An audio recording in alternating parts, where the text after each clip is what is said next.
ইসলামে কি বায়াত হওয়া বা এরকম তরিকায় দাখিল হওয়া কি বাধ্যতামূলক? ইসলামে বায়াত হওয়া বাধ্যতামূলক কিনা তা নিয়ে বিভিন্ন মত রয়েছে। তবে আধ্যাত্মিক উন্নতির জন্য একজন নির্দেশক বা পীরের প্রয়োজনীয়তা অনেকেই মনে করেন। কেউ কেউ বায়াতকে নবী করিম সাল্লাল্লাহু আলাইহি ওয়াসাল্লামের সুন্নাহ হিসেবে পালন করেন, আবার কারো কাছে এটি ঐচ্ছিক। মূলত নিজের আত্মশুদ্ধি এবং আল্লাহর সান্নিধ্য লাভের আগ্রহের উপরই এটি নির্ভর করে। আপনি কি এই বিষয়ে আরো কিছু জানতে চান? আহ, আসলে বায়াত হওয়া এটা কি কোরআন ভিত্তিক কোনো দলিল আছে যে বায়াত হতে হবে? হ্যাঁ, কোরআনে বায়াতের উল্লেখ রয়েছে, বিশেষ করে সূরা আল ফাথের মধ্যে।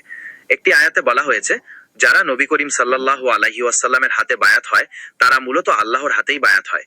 হুদাইবিয়ার চুক্তির সময় সাহাবীরা যে শপথ নিয়েছিলেন সেটিকেও কোরআনে স্বীকৃতি দেওয়া হয়েছে।